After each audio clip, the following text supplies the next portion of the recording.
You're not afraid of the truth, you're afraid of what the truth might force you to change. And tonight, I'm going to say the part everyone whispers but never explains. Let's clear something up before your mind runs ahead of you. A person's past is not a verdict. It's a story. And stories leave patterns, not to judge, but to understand. When people talk about hidden signs, they imagine something dramatic, something scandalous. In reality, the real signals are quiet, psychological, and often misunderstood. The first thing to understand is this: experience doesn't show up on the body, it shows up in expectations.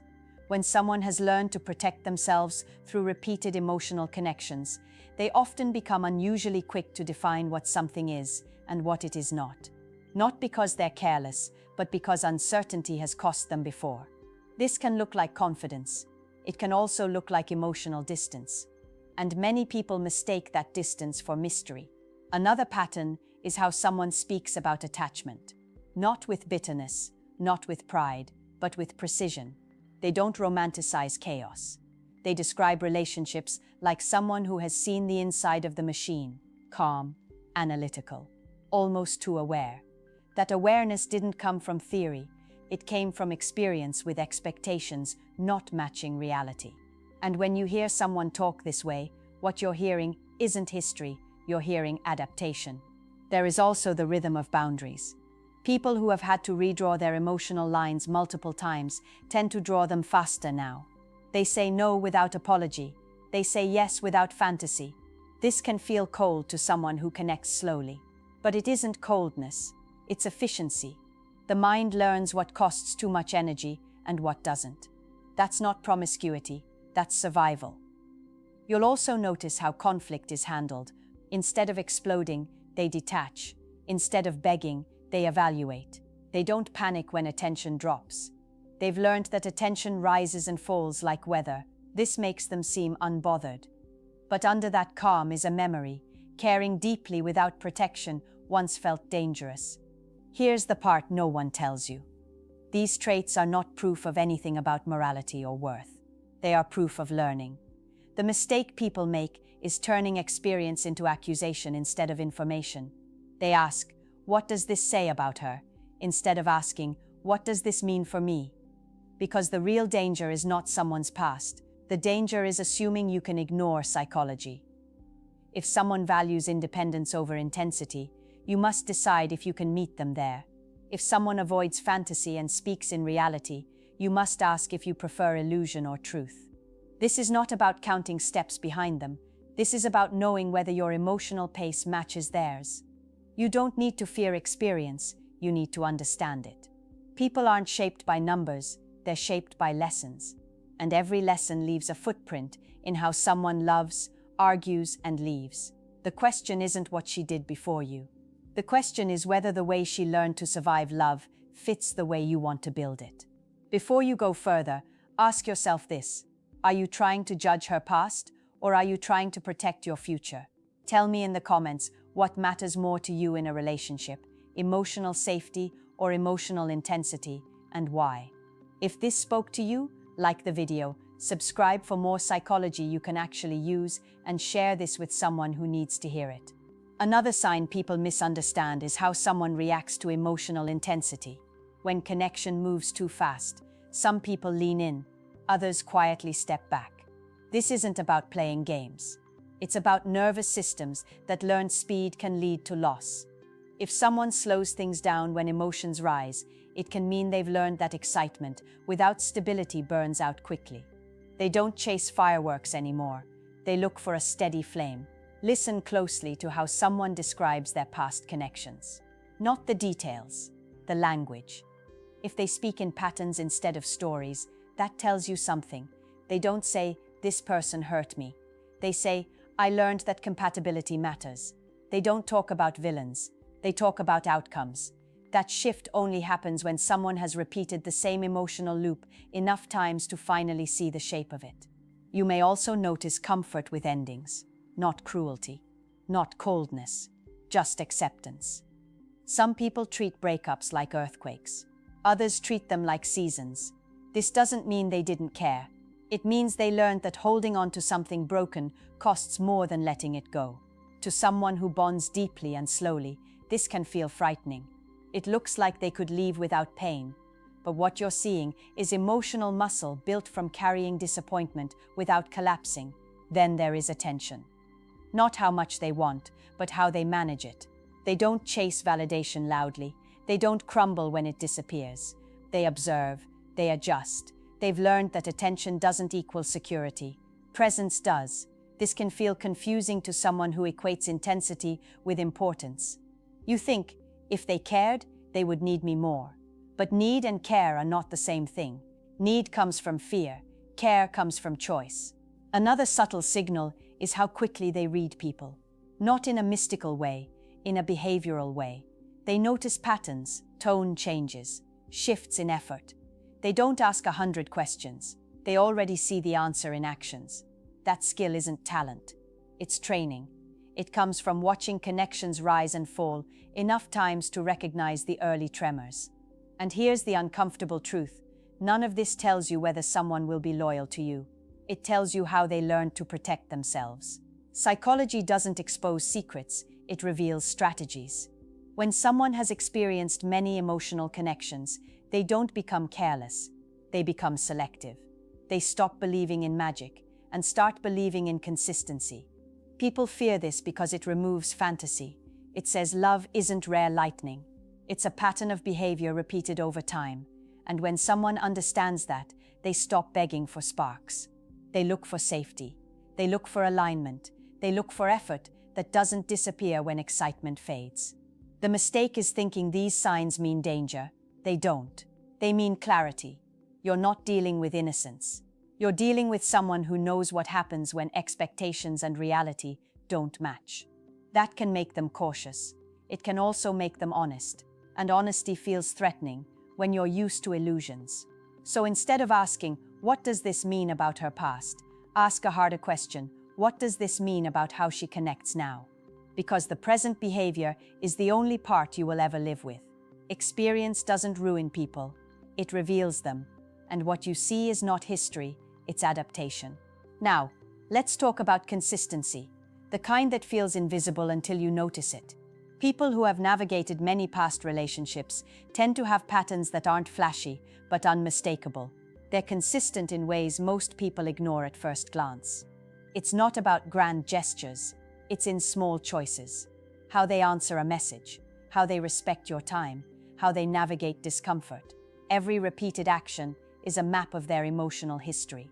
You're not seeing a trail of mistakes, you're seeing a trail of survival lessons. Watch how they handle vulnerability. Some retreat, some overshare. But those who have been through a lot tend to calibrate. They reveal enough to connect, but protect enough to avoid collapse. That balance is deliberate. It's a muscle built over time, and when someone carries it, it doesn't make them mysterious, it makes them measured. To the untrained eye, it can feel like secrecy, or worse, judgment. But it's neither. It's self-preservation refined into emotional intelligence. Pay attention to how they set limits, not just boundaries, the kind of lines that are invisible until crossed. People with many past experiences have learned quickly what drains them. They don't debate every slight. They don't negotiate over every choice. They know where they stand, and they hold it quietly. That firmness can be mistaken for coldness, or arrogance, or disinterest. In reality, it's a declaration. I know my value, and I protect my time and heart. That lesson isn't earned in fantasy. It's earned in repeated trial, disappointment, and reflection. You'll also notice emotional economy. They don't waste energy on assumptions or drama. When someone has invested in relationships before, they know that emotional exhaustion is avoidable if you observe and respond rather than react. They can love intensely without losing themselves, because the lessons of the past have taught them where to invest energy and where to withdraw. And yes, this can feel alien if you're used to chaos disguised as passion. Look at how they communicate. They don't gossip, they don't manipulate. They speak in facts, experiences, and feelings that are their own. When someone has seen the turbulence of repeated connections, they value clarity over impression. And that clarity can feel blunt, it can feel uncomfortable. But it's also a sign of emotional honesty, not recklessness. People often misread it because they confuse comfort with carelessness. Comfort in oneself is not apathy, it is mastery. Finally, notice the quiet confidence, not arrogance, not ego. Confidence born from having faced disappointment and emerged intact. They understand desire and choice, and they know the difference between fleeting attention and sustained effort.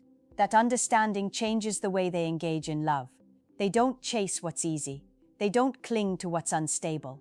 And when you see this, it's tempting to assume it's a reflection of their past. In truth, it's a reflection of their resilience. So here's the truth most people never articulate. The patterns you notice are not moral judgments. They're survival strategies. They're psychological signatures left by experience, visible only if you pay attention. And the question you must ask yourself is not what does this say about her past, but can I meet this level of self-awareness without feeling threatened? Because the past is a story, the present is a choice, and your future depends on how you respond. Ask yourself right now, do you value emotional clarity or emotional drama more in a partner? Comment below with your answer. And if this insight shook something loose inside you, like the video, subscribe, and share it with a friend who needs this truth. Finally, understand this. Patterns matter more than numbers. The question isn't how many people someone has been with. It's how those experiences shaped the way they love, trust, and protect themselves. Someone who has moved through many relationships often has a radar for authenticity. They can sense when someone is sincere, when someone is self-serving, and when someone is only partially present. That radar doesn't appear overnight.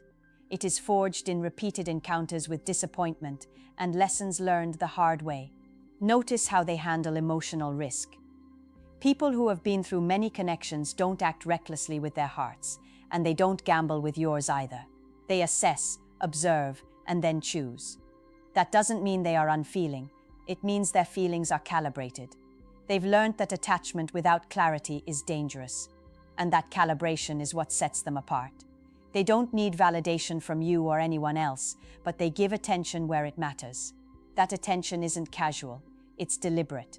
Pay attention to the way they react to temptation, not the cliché scenarios you see in movies. The little choices, the micro moments. Do they maintain their integrity even when no one is watching?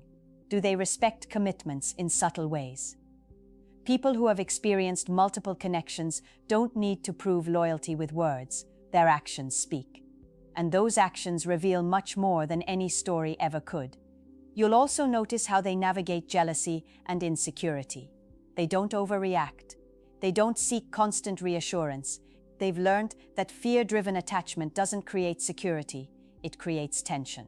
They respond with perspective, not panic. That perspective is not cold. It is earned wisdom. It allows them to build relationships without unnecessary chaos, and it protects both their heart and yours from reactive mistakes. Another hidden signal is their self-sufficiency.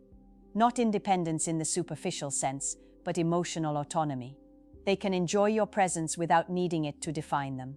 They can step away without drama and return without fear. That is the mark of someone who has seen love in many forms and survived it. They know their worth, and they know the difference between love and obsession. And here's the final truth most people overlook. Experience is not a liability, it's a lens. It sharpens perception. It teaches empathy. It creates emotional resilience. If you focus only on the past, you miss the present. The person in front of you is not a sum of previous connections. They are the product of lessons learned, boundaries set, and self-awareness cultivated. Understanding this is the difference between a relationship that frustrates you and one that elevates you. So here's the question you need to face honestly. Are you ready to engage with someone who knows themselves deeply, who measures their love and attention carefully, and who expects the same from you? Or are you looking for illusions that crumble under scrutiny? Reflect on this and share your answer in the comments. If this video gave you clarity you didn't have before, like it, subscribe, and share it with a friend who needs to hear this truth. Because understanding psychology isn't just knowledge, it's survival in love and life.